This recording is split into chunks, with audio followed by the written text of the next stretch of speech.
Dear students, welcome back. Very happy to address you again on weekly basis. आप यदि इस series को follow कर रहे हैं तो आपको पता है कि ये एक छोटा सा प्रयास है।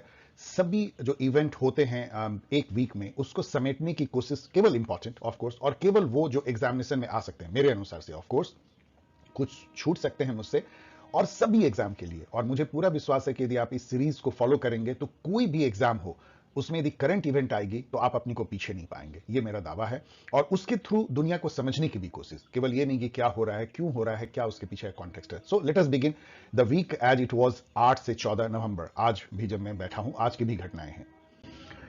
ये वीक कैसा दिखता है यदि हम इंटरनेशनल लेवल पे देखें तो यूएसए का मिड टर्म इलेक्शन होता है, बहुत बड़ी घटना। उसमें मिड टर्म इलेक्शन क्या होता है आगे क्वेश्चन आंसर में हम लोग देखेंगे। रसिया जो है वो, उससे संबंधित काफी क्वेश्चन मैंने पूछा है क्योंकि वो पूरी दुनिया के लिए इंपॉर्टेंट है। रसिया जो है खैरसोन नाम के शहर से एक तरह से निकल भागता है। ऐसा फील होता है कि नाटो और यूक्रेन की जो मिली जुली जो योजना है वो रूस पे भारी पड़ रही है, ऐसा फील हो रहा है। और वहां एक तरह से फिर से यूक्रेन ने अपने उस शहर को अपने कब्जे में ले लिया है। COP27 कॉन्फ्रेंस ऑफ पार्टी जो शर्म अल शेख में हो रही है, उससे संबंधित बहुत अच्छी खबरें नहीं आई, मतलब एक तरह से डिस्टर्बिंग न्यूज, मतलब गलत कारणों से COP27 न्यूज में आया। शर्म अल शेख में जहां पे डेलीगेट्स को ठहराया गया था, वहां पे पानी नहीं आ रही है, गंदगी फैली हुई है, बहुत सारे इश्यूज उससे रिलेटेड आए। तो ये हुआ कि जब आप क्लाइमेट समिट जैसे वर्ल्ड की बड़ी इवेंट कर रहे हैं तो इन छोटी बातों का क्यों ध्यान नहीं रखा गया। इसके अलावा आज न्यूज में आया कि कोका कोला उसका वन ऑफ द स्पॉन्सर है, उसको लेकर भी विवाद हुआ कि कैसे आप उस कंपनी के स्पॉन्सरशिप से ये प्रोग्राम कर सकते हैं जहां पे कि क्लाइमेट समिट की बात हो रही है और इतने सारे क्लाइमेट से रिलेटेड इशू जो है कोका कोला जैसी कंपनीज के साथ हैं। इसको लेकर के गीता थर्नबर्ग जो कि एक एक्टिविस्ट हैं स्वीडन की, देख लीजिएगा, तो वो उन्होंने जो है बयान दे दिया कि ये तो बिल्कुल बेकार है, ये तो मतलब इससे कुछ होने जाने को नहीं है, कल बातों का जो है पिटारा है ये COP27, हमें अपना ही एक्शन लेना होगा ह्यूमैनिटी को बचाने के लिए, मतलब एक्टिविस्ट्स को। तो इन सब कारणों से COP27 जो है वो गलत कारणों से न्यूज में रहा। अभी जब मैं आपको ये बता रहा हूं तो आज की सबसे बड़ी खबर है कि टर्की, उसके शहर इस्तांबुल जो उसकी राजधानी भी है, यहां पे मैं आपको बता दूं कि इस्तांबुल जो है बहुत ही खास शहर है, आपको जानना चाहिए जीके के तौर पे कि इसी का नाम कॉन्स्टेंटिनोपल था, जिसको हिंदी में कुस्तुनतुनिया कहा जाता है एक समय में। और इसको जो है बेंजेंटाइन भी कहा जाता था, बैजेंटाइन एम्पायर का ये राजधानी थी। और अब इसका तीसरा नाम है इस्तांबुल। इस्तांबुल एक और कारण से फेमस है कि इसका एक हिस्सा जो है यूरोप और एक हिस्सा एशिया में पड़ता है। एक बॉस्फोरस पुल है जो कि दोनों हिस्सों को जोड़ती है। उस शहर में एक बहुत जोरदार धमाका हुआ, कल हुआ होगा, आज की न्यूज में है, इसमें 6 व्यक्ति मर गए।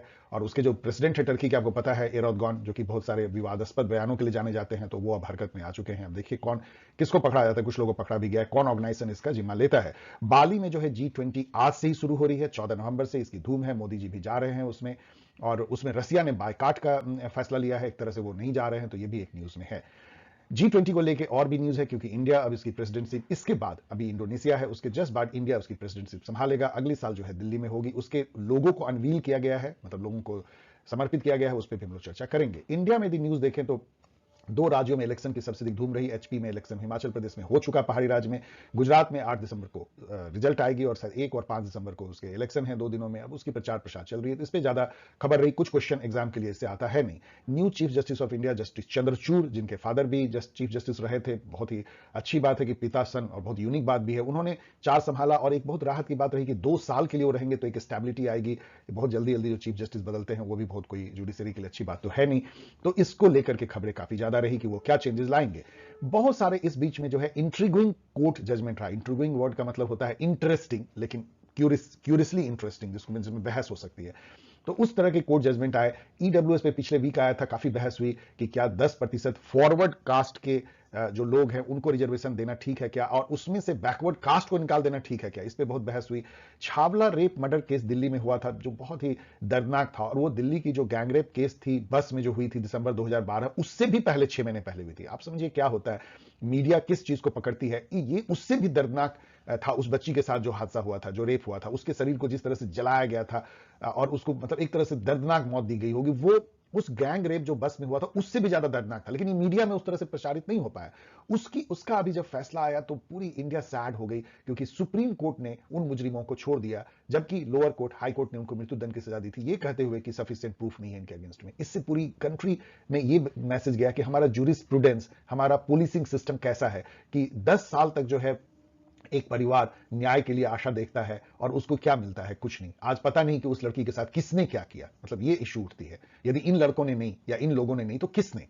डीमोनेटाइजेशन पे भी जो है एक कोर्ट बैठी हुई है, कॉन्स्टिट्यूशनल बेंच, उस पर भी बहुत क्यूरियस आया कि सरकार बार बार एफिडेविट नहीं दे पा रही है, हर कोर्ट नाराज हो रही है, और उस पर यह चल रही है कि डीमोनेटाइजेशन किस तरह से पॉलिसी डिसीजन लिया गया, उसमें क्या प्रोसीजर अपनाए गए।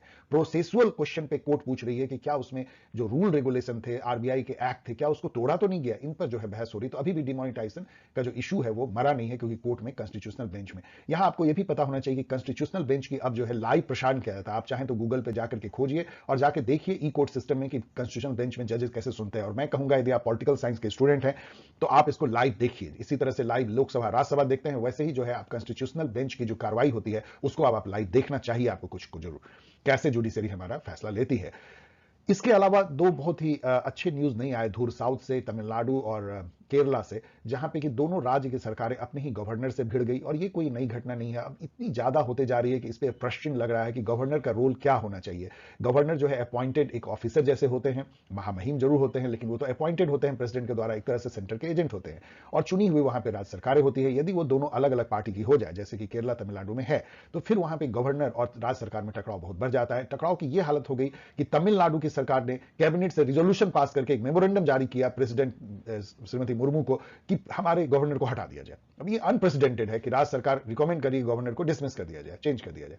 और उतना ही जो है उसी तरह की लड़ाई जो है केरला में होती है, जहां पे आरिफ मोहम्मद खान वो कुछ फैसले तो ऐसे लेते हैं जो विवादास्पद होते हैं कि फाइनेंस मिनिस्टर को सैक कर दीजिए। इसके अलावा उनको चांसलर के तौर पे उन्होंने वाइस चांसलर को भी चेंज वेज करने की कोशिश की, और उनको जो है चांसलर से हटाने की जो है वो ऑर्डिनेंस लाने की जो है वो बात हो रही है। तो वहां भी बहुत रिफ्ट जो है बढ़ गया है। ये सारी न्यूज जो मैं आपको बता रहा हूं ये वीक ऐसा दिखता है, लेकिन इसमें से क्वेश्चन क्या क्या निकलते हैं, लेट अस सी। इससे पहले कि अब क्वेश्चन आंसर का दौर शुरू करें, मैं हमेशा कहता हूं कि आप वेट मत कीजिए। यदि आप अगले साल के लिए तैयारी कर रहे हैं, या आप यूजीसी नेट, पीजीईटी, असिस्टेंट प्रोफेसर या इन सब की तैयारी, तो आप अभी से जो गाइड मैंने इतनी मेहनत से आपके लिए लिखी है, ये नहीं कि जब एग्जाम करीब आ जाएगा। ये सारे गाइड्स हैं जो इंपॉर्टेंट हैं, और ये सारे उसके जो डायरेक्ट लिंक हैं, आप इसको नॉमिनल कॉस्ट पे आप ले सकते हैं, अभी से पढ़िए। आइए इंटरनेशनल रिलेशन के न्यूज देखते हैं। सबसे पहला मैंने लिया है when and where next G20 meeting will be held. क्योंकि नेक्स्ट मतलब जब मैं बोल रहा हूं तो इस साल का मतलब, आप नेक्स्ट को मैं समझिए कि नेक्स्ट ईयर का, आप 2022 कह लीजिए इसको। तो ये कहां पे हो रहा है, ये आज से ही शुरू हो रहा है। और मुझे पता है आप इस वीडियो को कैसे देखते हैं, आपने पॉज कर लिया होगा, अब आपने गेस किया होगा, और फिर मेरे आंसर को देख के आप समझेंगे कि इसमें से कौन सही है।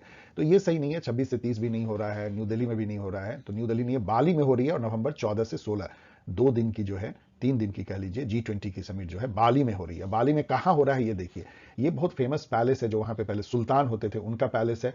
इसको योगा करता पैलेस बोलते हैं। योगा करता, कुछ संस्कृत नाम दिखता है योगा करता। आपको पता है साउथ ईस्ट में संस्कृत का काफी प्रभाव, हिंदू और संस्कृत कल्चर का काफी प्रभाव रहा है। अब ये योगा करता जो है ये बहुत फेमस इसलिए है कि आपको एक क्वेश्चन पूछा जाता है जो बड़ा ऑब्सक्योर है कि योगा करता प्रिंसिपल जो है वो किससे रिलेटेड है। यहां पे यूनाइटेड नेशन के तत्वाधान में एक ह्यूमन राइट की जो है बैठक हुई थी 2006 में। उसमें जो ट्रांसजेंडर हैं और जो जेंडर आइडेंटिटी है उसको लेकर के उनके हक के बारे में जो है एक प्रिंसिपल बनाया गया था, उसको योगा करता प्रिंसिपल कहते हैं, क्योंकि ये इसी पैलेस में वो मीटिंग हुई थी। तो ये क्वेश्चन भी आपको याद रख लेना चाहिए, एक बहुत छुपा हुआ क्वेश्चन जो आपको मार्क्स दिला सकता है। Yogyakarta principle, a document about human right in areas of sexual orientation and gender identity, 2006।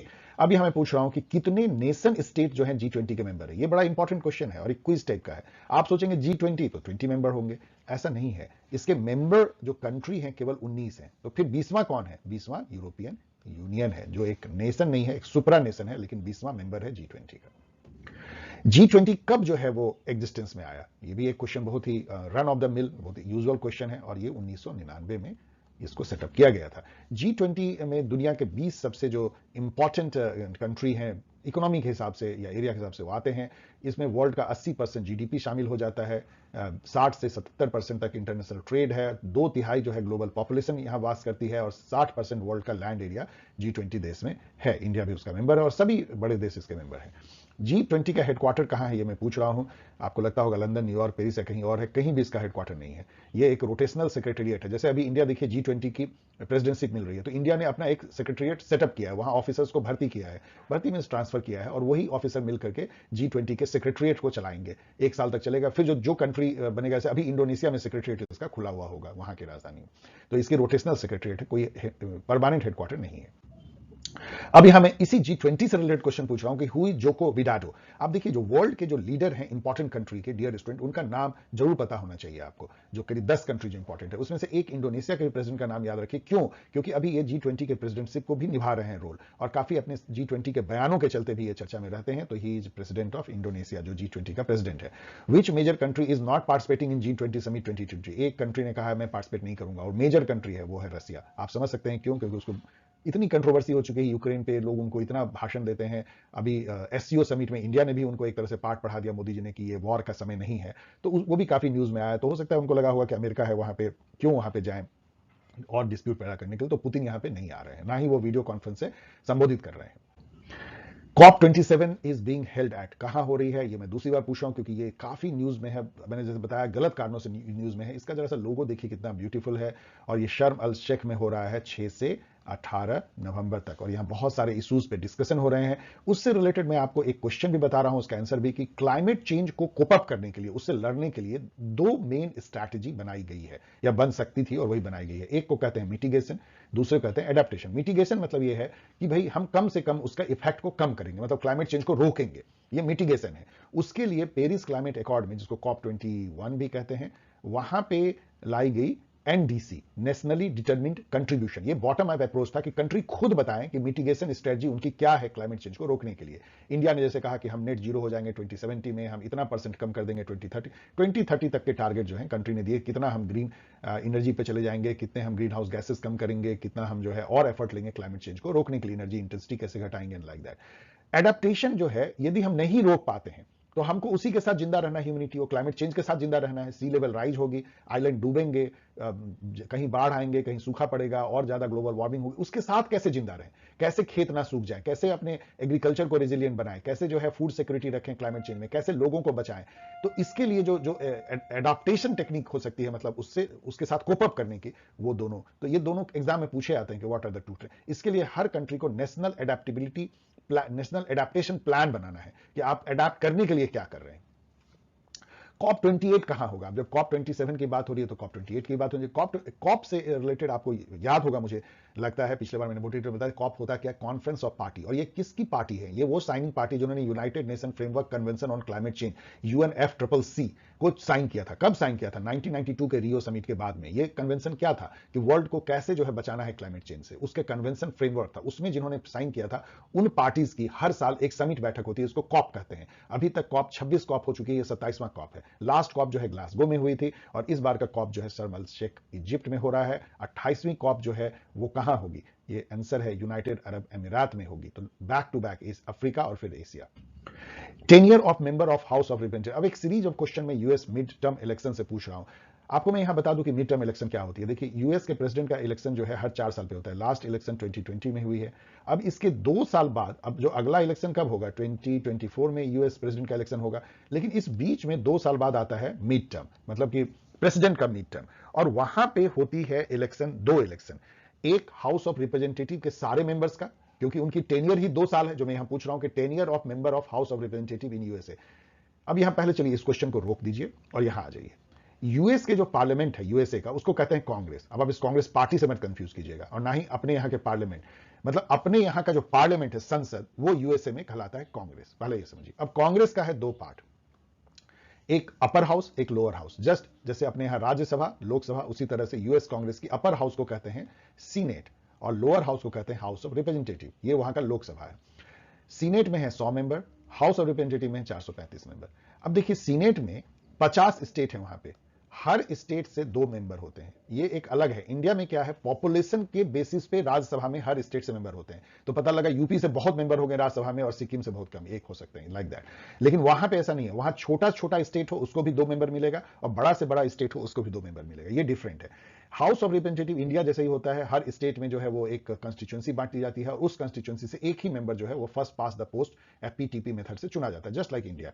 यहां ये भी बात ध्यान में रखने की है इंडिया से डिफरेंस, कि इंडिया का जो अपर हाउस है राज्यसभा, उसकी जो इलेक्शन होती है वो डायरेक्ट नहीं होती है। हम सीधा वोट नहीं करते राज्यसभा मेंबर के लिए, उसको चुनते हैं एमएलए।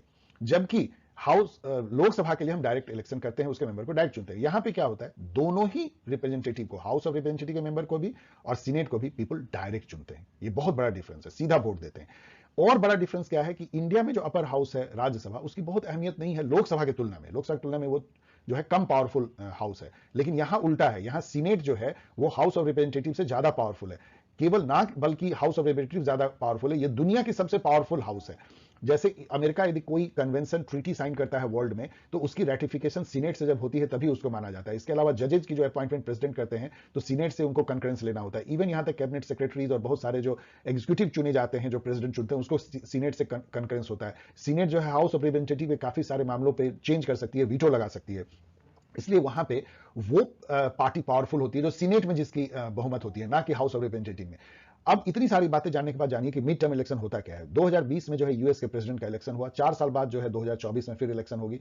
बीच में जो 2022 पड़ा उसको मिड टर्म इलेक्शन कहते हैं। वहां पे सीनेट के 1/3 मेंबर का इलेक्शन होगा डायरेक्ट, और इसके सारे मेंबर का 1/3। क्यों? क्योंकि सीनेट के जो मेंबर का जो टेनियर होता है वो 6 साल होता है, जस्ट इंडिया जैसा, और हर 2 साल पे उसके 1/3 मेंबर रिटायर कर जाते हैं, जस्ट इंडिया जैसा। तो 1/3 मेंबर मतलब ये करीब 33 मेंबर। तो 33 सीट के लिए जो है अभी इलेक्शन हुई सीनेट के, और हाउस ऑफ रिप्रेजेंटेटिव के सारे 435 के लिए।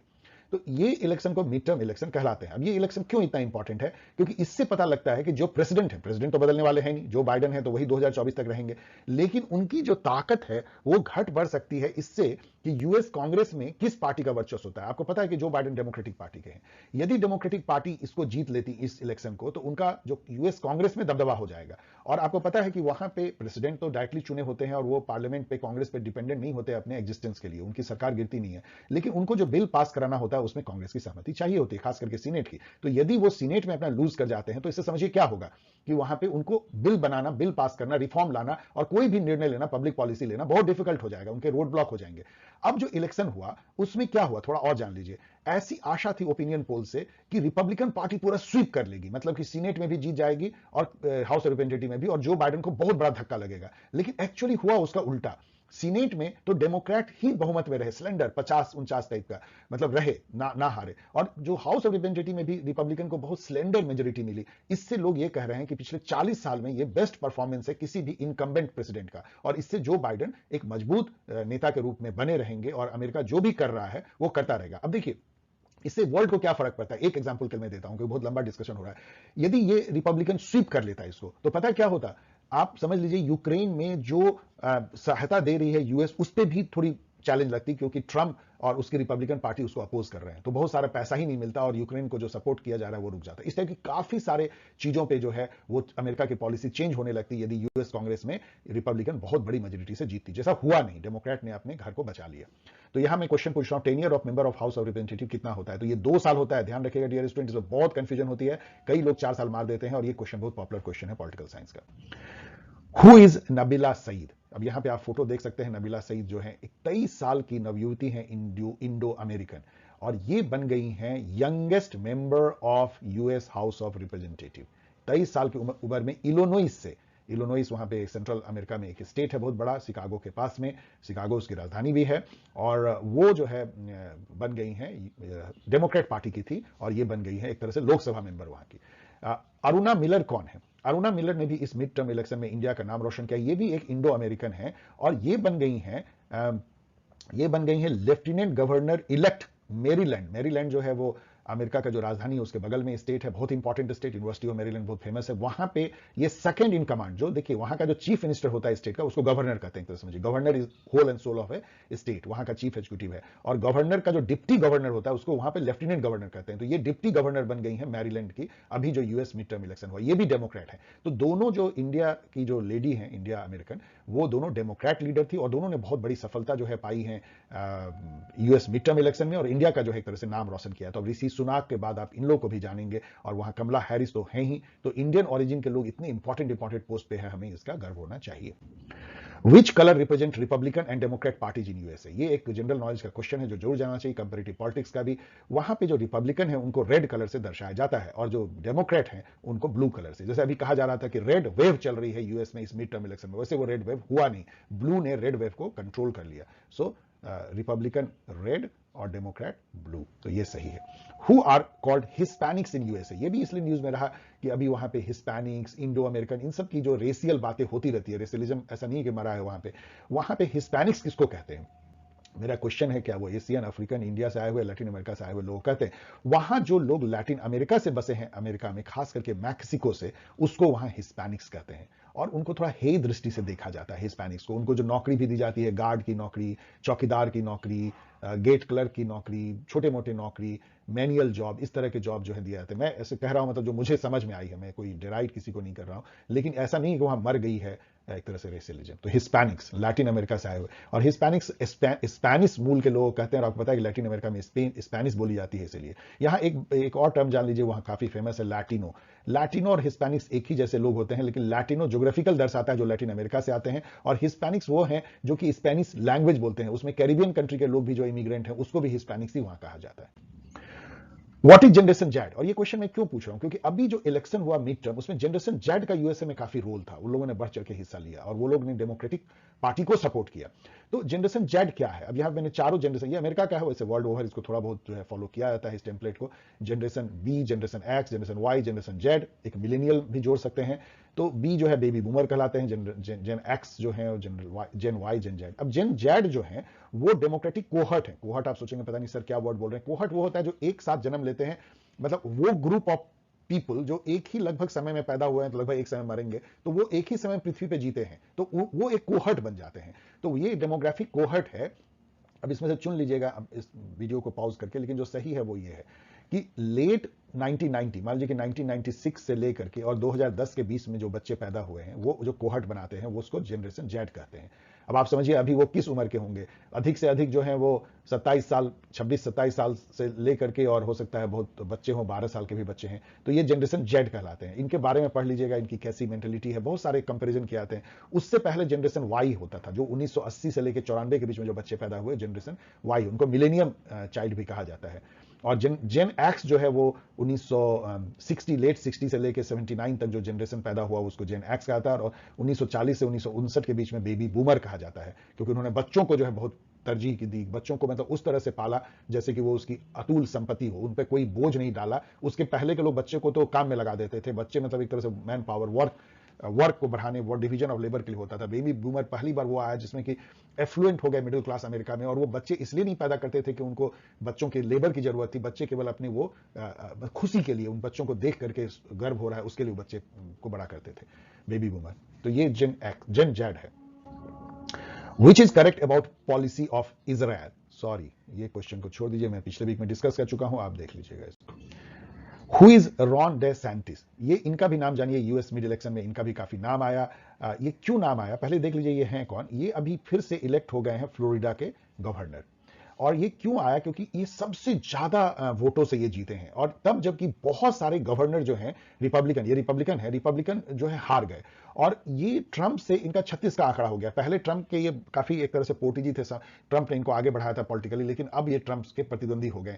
ये इसलिए बहुत इंपॉर्टेंट है क्योंकि कई लोग कह रहे हैं कि ये 2024 में रिपब्लिकन पार्टी के प्रेसिडेंशियल कैंडिडेट बन सकते हैं। तो हो सकता है अमेरिका के नए अगले प्रेसिडेंट के बारे में भी हम चर्चा कर रहे हैं। रॉन डे सैंटिस, रिपब्लिकन, जो जीते हैं गवर्नर फ्लोरिडा के फिर से।